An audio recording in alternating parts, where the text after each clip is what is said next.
CM Bhajanlal Sharma के कार्यकाल को 10 महीने पूरे हो गए हैं। मैम बिल्कुल भी खुश नहीं है, हम बिल्कुल भी खुश नहीं है। भजनलाल चाहे अपने मन में खुश हो, कागजों में सरकार कितनी भी खुश हो, लेकिन ग्राउंड रियलिटी बिल्कुल अलग है। उपचुनाव होने जा रहे हैं, अगले महीने उपचुनाव हैं। बात करें हम किरोड़ी लाल मीणा की, तो वो भी इस्तीफा दे चुके हैं, लेकिन इस्तीफा उनका स्वीकार नहीं किया है। युवाओं को लेकर उनके अंदर बहुत रोष है। किरोड़ी लाल जी मीणा है जो उनके सत्ता पक्ष के, लेकिन उनकी बात नहीं मानी जा रही है। वो ऐसे ही भर्ती को बार बार रद्द करने के लिए बोल रहे हैं। तो अभी उपचुनाव है, तो इनमें सरकार को जरूर अभी नकारात्मक प्रभाव देखने को मिलेगा इनके लिए। क्या लगता है कि सीएम भजनलाल शर्मा युवाओं को लेकर उतना ज्यादा सीरियस नहीं है? अभी तो लग नहीं रहा कि सोच रहे हम यहाँ सड़कों पे क्यों आते, इतना ही लग रहा होता था। जो उपचुनाव होंगे उससे पहले अगर भर्ती परीक्षा रद्द नहीं की जाती है तो क्या कुछ खामियाजा सरकार को भुगतना पड़ेगा? 7 सीटों पे खामियाजा भुगतना पड़ेगा। 7 सीटें जाएगी अगर रद्द नहीं करती है। रद्द करती है तो सब युवा उनका सपोर्ट फुल करेंगे। 7 दिन पहले ही आउट हो गया पेपर, तो सरकार अब क्या सोच रही है? भजनलाल जी को भी नहीं पता है कि उनको कितने पदों पे वैकेंसी निकालनी है। कभी जाते हैं, कभी 45,000 बोल देते हैं, कभी 60,000 बोल देते हैं। उनको खुद को पता नहीं अभी कि मेरे को कितने पदों पे भर्ती निकालनी है। और ऐसा ही भर्ती की यदि रद्द नहीं हुई तो इसका तो बीजेपी बहुत ही नकारात्मक परिणाम देखेगी। सरकार ने अभी तक कोई सीरियस फैसला इस पर नहीं लिया है, क्या कुछ कहना? इसमें काफ़ी बड़े स्तर पर घोटाला हुआ है। अगर इस भर्ती को रद्द नहीं किया जाता है तो हम जितने भी 7 सीटों पर जितने भी उपचुनाव होंगे, हम वहाँ पर गांव ढाणी मोहल्ले जाकर इसका विरोध करेंगे। नागौर की सीट पर, खींवसर की सीट पर भी चुनाव होने जा रहे हैं। अगर बात करें हनुमान बेनीवाल की, तो काफ़ी अच्छा दबदबा उनका वहाँ उस सीट पर है। भजनलाल जी ने खुद हरियाणा में जाकर 17 पेपरों को लीक बताया है, तो उसमें एक भी पेपर को अभी तक रद्द नहीं किया है। ऐसा ही देख लो, चाहे कोई भी पेपर देख लो। नमस्कार, मैं आपके साथ प्रिया बंसल और आप देख रहे हैं भारत रफ्तार। राजस्थान में सीएम भजनलाल शर्मा की सरकार को लगभग 10 महीने पूरे हो गए हैं। अब अगले महीने उपचुनाव भी होने जा रहे हैं। उसको लेकर हमारे साथ युवा हैं, युवाओं से चर्चा करेंगे कि क्या कुछ सीएम भजनलाल शर्मा ने अपने 10 महीने के कार्यकाल में किया है। क्या वो युवा जो हैं आज के खुश हैं, नहीं हैं, क्या कुछ उनका सोचना है। सीएम भजनलाल शर्मा के कार्यकाल को 10 महीने पूरे हो गए हैं, क्या कुछ कहना है? कितनी खुश है जनता, कितने खुश हैं युवा? मैम बिल्कुल भी खुश नहीं है। भजनलाल सरकार कोई भी वैकेंसी अच्छी नहीं निकाल रही है। वो चपरासियों की वैकेंसी निकाल रही है और उनको बार बार गिनाते हैं। क्या युवा इसीलिए बैठा है कि 60,000 4th क्लास पर नौकरी करने जाए या झाड़ू लगाने की नौकरी करे? हम बिल्कुल भी खुश नहीं है। भजनलाल चाहे अपने मन में खुश हो, कागजों में सरकार कितनी भी खुश हो, लेकिन ग्राउंड रियलिटी बिल्कुल अलग है।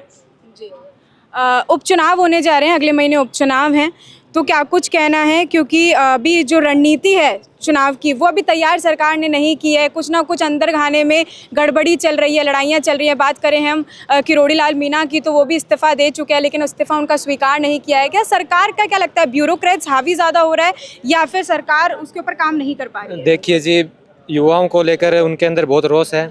किरोड़ी लाल जी मीणा है जो उनके सत्ता पक्ष के, लेकिन उनकी बात नहीं मानी जा रही है।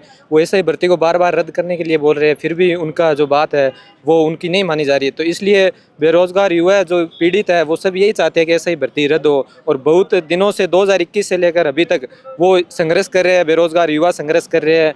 तो अभी उपचुनाव है, तो इनमें सरकार को ज़रूर अभी नकारात्मक प्रभाव देखने को मिलेगा इनके लिए, क्योंकि सरकार को थोड़ा बेरोजगारों के पक्ष में पॉजिटिव व्यू देना चाहिए था। वो व्यू आ नहीं रहा है, तो इस कारण जो बेरोजगार है वो उनके अंदर बहुत रोष है और वो यही चाहते हैं कि जैसे कि ऐसा ही भर्ती वगैरह है उनको लेकर वो रद्द हो जल्दी से और नई भर्ती आए, ताकि बेरोजगार युवाओं को जो है नया अवसर मिल सके। क्या लगता है कि सीएम भजनलाल शर्मा युवाओं को लेकर उतना ज़्यादा सीरियस नहीं है? क्या युवाओं के बारे में उतना नहीं सोच रहे हैं सीएम? अभी तो लग नहीं रहा कि सोच रहे हम यहाँ सड़कों पे क्यों आते, इतना ही लग रहा होता था।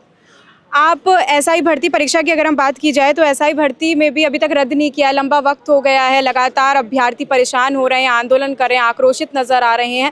अब आने वाले वक्त में उपचुनाव भी होने वाले हैं, तो क्या लगता है अगर जो उपचुनाव होंगे उससे पहले अगर भर्ती परीक्षा रद्द नहीं की जाती है तो क्या कुछ खामियाजा सरकार को भुगतना पड़ेगा? 7 सीटों पे खामियाजा भुगतना पड़ेगा। 7 सीटें जाएगी अगर रद्द नहीं करती है। रद्द करती है तो सब युवा उनका सपोर्ट फुल करेंगे, जीता के भेजेंगे। 7 दिन पहले ही आउट हो गया पेपर, तो सरकार अब क्या सोच रही है? 7 दिन पहले कितने लोगों तक पहुंचा होगा, फिर भी नहीं कर रही है। तो फिर तो आपका किस बारे में यही एसआई भर्ती परीक्षा को लेकर अगर रद्द नहीं करती है सरकार, तो क्या खामियाजा भुगतना पड़ेगा? खामियां तो बहुत बुरा भुगतना पड़ेगा। जिस हिसाब से अभी भजनलाल जी को भी नहीं पता है कि उनको कितने पदों पे वैकेंसी निकालनी है। अभी शिक्षक भर्ती या किसी भी प्रकार की भर्ती हो, उसमें वो कभी जाते हैं, कभी 45,000 बोल देते हैं, कभी 60,000 बोल देते हैं। उनको खुद को पता नहीं अभी कि मेरे को कितने पदों पे भर्ती निकालनी है। और ऐसा ही भर्ती की यदि रद्द नहीं हुई तो इसका तो बीजेपी बहुत ही नकारात्मक परिणाम देखेगी। उपचुनावों को लेकर क्या सोचना है, क्योंकि अब 1 महीना रह गया है, 13 नवंबर को उपचुनाव होने जा रहे हैं और ऐसा ही भर्ती परीक्षा भी अब रद्द होने का नाम नहीं ले रही है, क्योंकि बहुत लंबा वक्त अब बीतता जा रहा है। सरकार ने अभी तक कोई सीरियस फैसला इस पर नहीं लिया है, क्या कुछ कहना? ये भर्ती 2021 से चली आ रही है, जो काफ़ी विवादित है और इसमें काफ़ी बड़े स्तर पर घोटाला हुआ है। अगर इस भर्ती को रद्द नहीं किया जाता है तो हम जितने भी 7 सीटों पर जितने भी उपचुनाव होंगे, हम वहाँ पर गांव ढाणी मोहल्ले जाकर इसका विरोध करेंगे और सरकार का खुलकर विरोध करेंगे अगर भर्ती रद्द नहीं करते हैं तो। नागौर की सीट पर, खींवसर की सीट पर भी चुनाव होने जा रहे हैं, क्या कुछ कहना है? क्योंकि अगर बात करें हनुमान बेनीवाल की तो काफ़ी अच्छा दबदबा उनका वहाँ उस सीट पर है। क्या लगता है कि एक बार फिर वो अपने ही किसी समर्थक को या अपने ही किसी बंदे को उतारेंगे?